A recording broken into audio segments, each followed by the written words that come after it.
I'm a grateful believer in Jesus. I'm evidence of the grace of God. I'm overcoming addictions to anger, sex, and pornography, and my name is Richard. If my life were to be made into a movie, I believe it will be entitled Consequence. I believe that every decision I have ever made has led me to where I am today. I believe that those actions were mine and no one else's. However, this has not always been true. I used to blame my outcomes on everyone but myself. I also used to blame my outcomes on my situation. You see, I was born to unwed high school sweethearts. My mother was 16 when I was born. My father was 19 and headed to seminary. Due to external pressures, they decided the way to fix the problem of having an illegitimate child was to get married. Yes, that would fix everything. My mom was a professional grade buttons pusher, and my dad was a notorious hothead. My parents were divorced before I was aware they were ever married. Both parents remarried, and both had more children with their respective spouses. I remained the only product between my mother and my father. My father was a career United States Air Force man. The first few years of my elementary school career were spent in my birth town of El Dorado, Arkansas, with my mother and stepfather. Back in those days, being a latchkey kid was okay, and I was one of them. My stepfather had a rather sizable collection of pornographic magazines and movies, as did most men I knew at this point in my life. I discovered my stepfather's stash, which was cleverly hidden in an open box on the floor of the bathroom closet. He also had a habit of leaving his VHS tapes in the VCR. I had copious amounts of free time and an occasional older cousin to explain these videos to me. But I had no idea of the seed that was being sown in my life at that time. I did know there was something different about these images that made me feel different in what I perceived was a good way. I also began to feel shame about these things, but I was unsure of why I was feeling it. It sparked a curiosity in me. Living in small town America, there were several opportunities to explore these curiosities with neighbor kids. However, this sin did not consume me at the time. My mom and stepdad had 3 more children. They also had their differences, which often resulted in fisticuffs. So they separated. My mom moved to Little Rock, Arkansas, and my dad, who had come back from assignment in Italy, had moved to California, then to Oklahoma. Throughout the latter part of my elementary school career, I would oscillate between households on a yearly basis. When I got to junior high, this changed.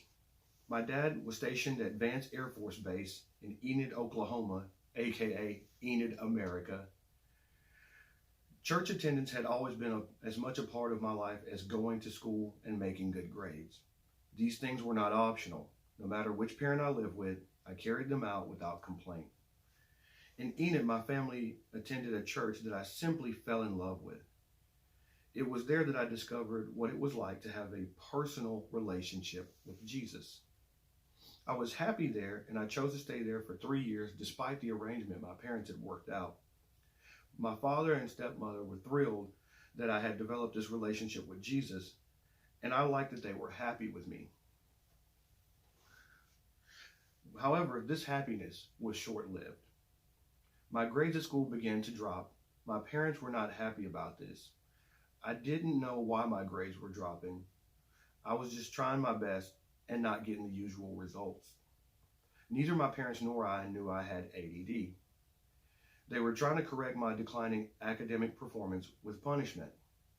However, the balance of corrections for what I did wrong and the compliments for what I did right seemed uneven in favor of the corrections. I felt as though my best efforts were not enough to make them happy. I began to find solace in secular music. I found that no matter what my troubles were, someone had written a song about it. Meanwhile, back in Little Rock, Arkansas, my biological mother was struggling to take care of my 3 siblings. I decided that I would come back to Little Rock to help her care for them. Little did I know how the stress of being a single parent had gotten to her. She worked multiple jobs while trying her best to keep up with the schedules of her 4 children. Money was tight, so we moved frequently and typically got by on the bare essentials. Often her exhaustion would come out on my siblings and me in moments where we would be arguing or fighting. I remember her once saying to me, "You're not being very helpful," because I had elected to spend some time with friends instead of staying home one night. That may seem like a harmless thing to say, but I had given up a life of security living with my father to come help her. It was the ultimate insult to me at that time. I felt like I had lost all ability to make my parents happy, along with my sense of self-worth. I didn't use drugs. I didn't party. I didn't drink. At this point, I wasn't having sex. So why weren't they happy with me? I thought to myself, if only I could make them happy. I began to become an angry person. But unfortunately for me, I was raised during a time when the outward spoken words of a child could easily be met with the back of a parent's hand. So all of my frustrations were bottled up and shoved into my core. To make matters worse, my mother attended a church where I felt like an outcast. I didn't wear the best clothes, and it was known that my family bounced from place to place. So I was teased and picked on. I thought to myself, if only these people cared about us. So again, I turned to music to help me forget about the troubles of my life. The love of music was a trait that ran through both sides of my family. No matter where I was, Saturday mornings usually consisted of Bleach, Pine Sol, and gospel music.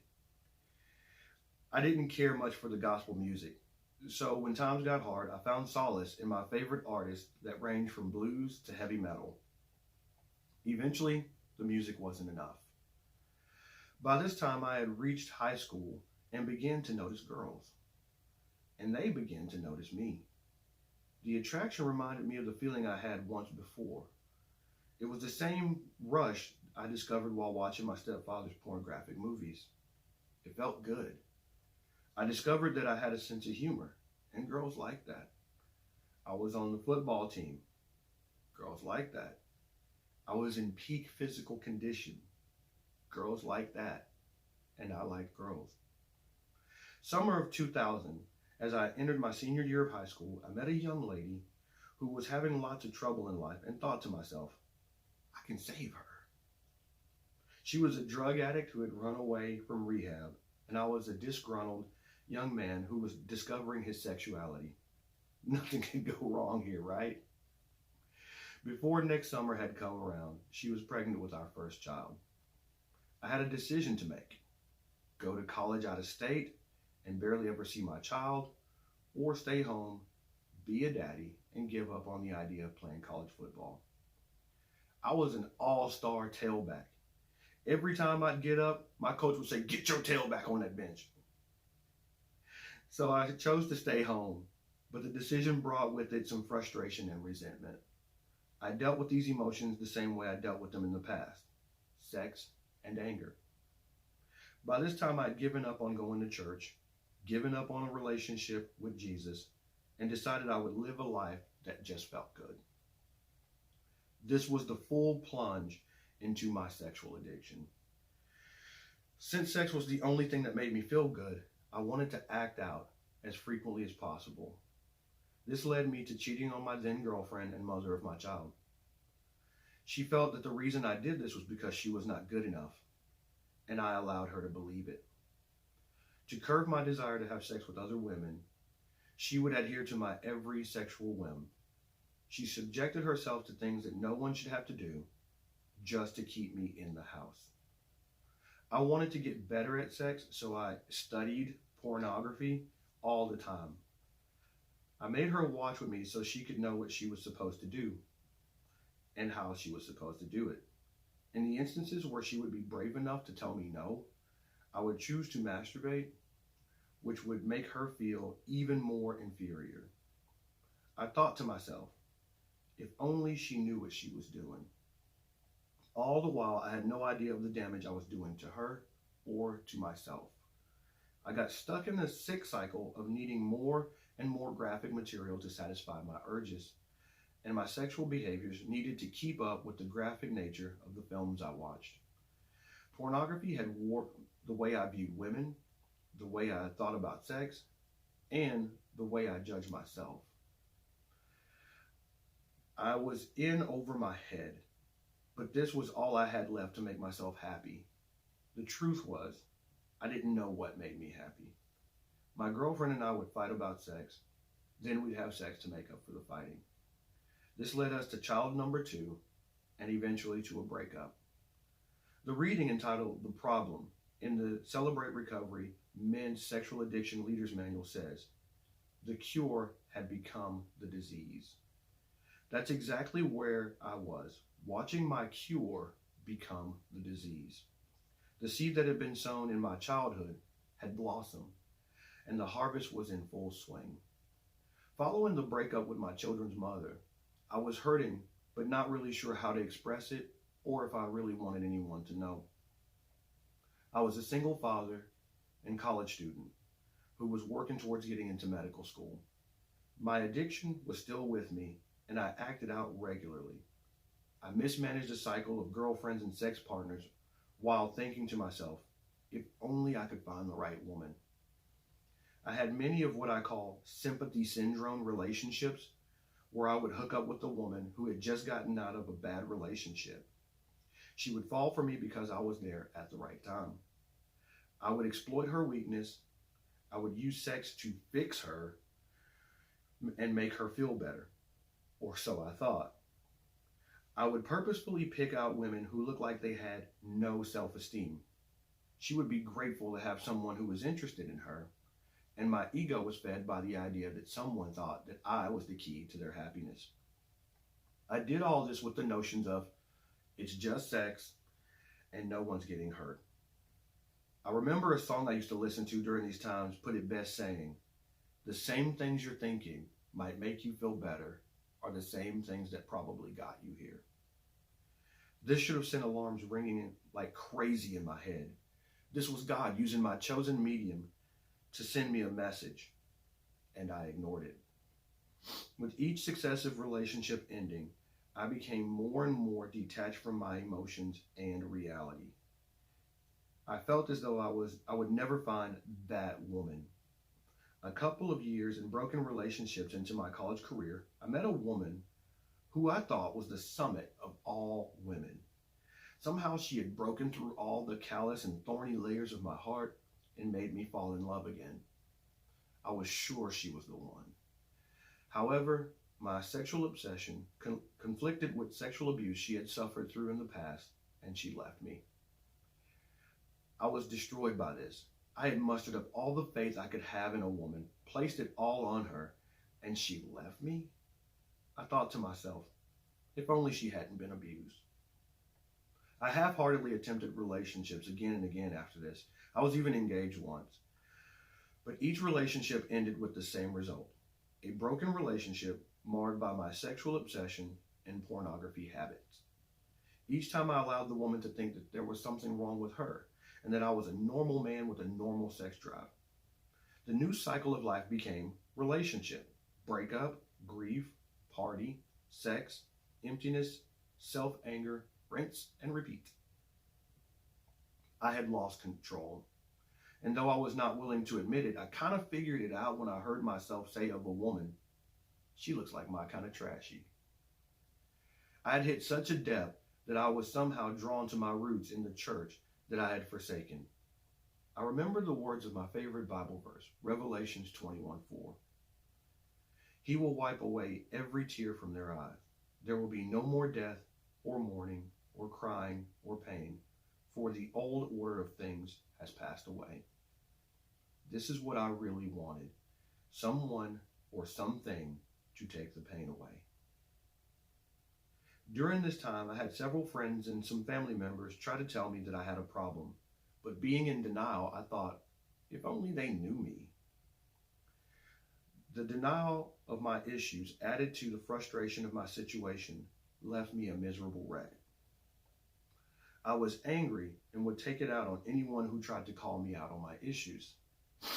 Since anger was the only emotion I could truly feel at the time, I became addicted to being angry. Even if there was no problem, I would make one so I could have something to fuss about. Anger was my defense mechanism, and there was a comfort in being angry for me. So I, in all my creativeness, turned to sarcasm. I could breathe out my frustration about life and the people around me, but it seemed like jokes to them. I felt that these people were too stupid to know that I was making fun of them. And that made the sarcasm all the more fun. During my 9th year of college, I broke my silence with God and I prayed. I made a detailed list of everything I wanted in a woman and I gave it to him. Side note, not exactly the way to break a 10-year silence with God. Ask for something else. Believing that this woman didn't exist, I just decided to stay single until I graduated the following year. It's funny how when I surrendered the issue to God, he showed up. I guess he figured, since Richard only seems to respond to women, let's try one of those. Shortly after my talk with God, I met a young lady at school who had been a friend of some friends. To kickstart our first personal conversation, she came up to me while I was eating lunch, took my fork from my hand, and started eating my food. I thought to myself, she is loud, she is obnoxious, she stole my food. I could never date someone like her. Several months later, this annoying girl sent me a message through Facebook. This led to casual conversations, which led to hangouts, which led to us dating, and because neither of us was living for Jesus, it led to us having a baby. We were together for 1 month when we found out that we were going to have a child. She panicked and said that she was going back to church. I said, that's fine, and I wished her good luck. She informed me that I was coming too, to which I replied, no, I'm not. So a few weeks later, as we were entering the First Assembly of God in North Little Rock, I complained to her about the church. It was too big. There were too many people. There were too many white people. And for those of you who don't know, this young lady, who has since become my wife, is white. It was in North Little Rock, a whole 15 miles from my house in Little Rock. The list went on. However, I continued to attend. Listening to the messages of Pastor Rod Lloyd struck a chord with me. I felt as though he could have written my name in nearly all the messages he taught. He seemed genuine, and it felt as though his messages were things God would have said to me if he were talking to me. So I stayed. I rededicated my life to Christ, and eventually the young lady, Alana, and I got married. I was happy with a woman. I was in what I thought was a healthy marriage. I had a renewed faith in Jesus. So why was I still miserable? I was married now, so I could have sex whenever I wanted, and my wife would do whatever I asked her to do, right?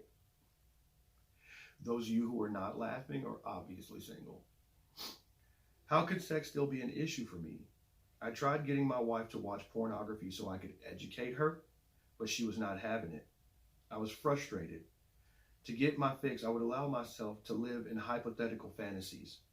I would say, I'm married now, but if I were single. I felt guilty for this, but what was I to do with all the frustration and anger I had just stuffed into my core? Again, I turned to music, but this time I revisited the songs I heard my parents play when I was younger. I remember hearing Kirk Franklin say, there's something about the name Jesus. I remember hearing Reverend James Cleveland say, I don't believe he's brought me this far to leave me. So I continued to have faith in God and trust him, but the anger was still there, and I would still speak and act out of my anger. I got a wake-up call when my oldest daughter told me, Daddy, I don't like coming to your house because you're always angry. A second wake-up call came when my wife said to me, I wish you were the person you are at church when we're at home. My anger had created its own alter ego. The altar blamed my wife for everything, and the sexual issues were still driving this whole mess. The solution in the Celebrate Recovery Men's Sexual Addiction Leaders Manual has a line that reads, "Though we had not acted out, our compulsion was still with us." This was me. I was the sexual equivalent of a dry drunk. But what could I do about it? Shortly after this, I was at church on Sunday playing the role of Good Richard, and a friend told me our church was starting a ministry called Celebrate Recovery. I had never heard of it, but if it could help me get free from this trouble I was having, then I would try it. I began going to Celebrate Recovery because the praise team needed a drummer. I decided I would play drums during the praise and worship, but afterwards I would leave. The night we launched, I sat out in the crowd because another drummer was playing that night. Frustrated because I didn't get to play drums, I decided to skip small group and go home. On my way to the door, the Holy Spirit grabbed me by the collar and sat me down in a room called Men's A to Z. I listened as the guys in the room began to share. Some of the things they said made sense. I began to realize I was not the only one dealing with these things. I decided to share, and all the years of suppression began to pour out. I felt relieved. I felt free. I felt good. Most of all, I didn't feel judged. I went home and told my wife all about it. I was like a child trying to explain a UFO sighting to a police officer. I could hardly compose myself. She agreed to attend, but only to see me play drums. She decided she was fine, that she had her life all together. The next week, again, I did not play drums, but my wife decided to attend. She began to realize that she too had issues that needed to be worked through. We have been a CR family ever since.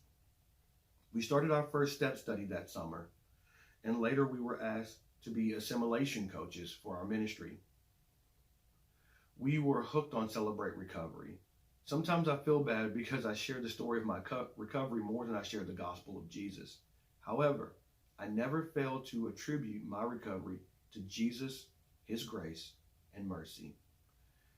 He took a giant mess like what I used to be and used it to spread a message of hope. Thanks to Celebrate Recovery, I don't just get to share the gospel of Jesus' love and forgiveness. I get to be an example of it. I heard my senior pastor, Rod Lloyd, once say, God has to prove himself to you before God can prove himself through you. My favorite philosopher, Soren Kierkegaard, once said, prayer doesn't change God. It changes he who prays. I began to turn my problems over to God, and he began to work in me. God has more than proven himself to me. Now I pray he will continually prove himself through me. I love Celebrate Recovery because it has helped me see the roots of my problems, not just the symptoms. Additionally, a man who was too proud to seek help, has found love, support, and comfort in my forever family. I will never go back to who I used to be. To the newcomer, I want to share with you a few important lessons I've learned. First, your struggle is not just your struggle. It affects everyone around you. Your significant other, your children, your co-workers, your friends, everyone is affected by your problem. Even here at Celebrate Recovery, your problem is not just yours because we are a forever family. We shoulder each other's loads. No one does this alone. Second, where you were in life doesn't matter as much as where you are. And where you are doesn't matter as much as where you're working to be. Satan will lie to you and tell you that God has no use for you. Don't let your past or current conditions keep you from the future God has in store for you. Next, where you are along this road, God will meet you right there. You don't have to get your life together before God will reach out to you and shed his grace on you. Everything that he needs to do for our salvation has already been done. It's up to you now just to turn around and receive it. Which brings me to my last lesson to share. It works if you work it. Everyone around you can support you. Here at Celebrate Recovery, we will love you and do what we can to help you. But you have to put in the work. I once heard somebody say they got nothing out of Celebrate Recovery. I couldn't help but wonder what they were putting into their recovery. Some days are tougher than others, but the freedom that comes with working your program will be worth more than the challenges that accompany the decision to change. Step 12 says, having had a spiritual experience as a result of these steps, we carry this message to others and practice these principles in all our affairs. Know this: sharing our experience is part of working the program. Revelations 12:11 starts off, they triumphed over him, Satan, by the blood of the Lamb and the word of their testimony. The blood has already been shed for all of us. It is on us to share what God has done for us with others to help them overcome as well. You've just heard my story. I can't wait to hear yours. Thank you for letting me share.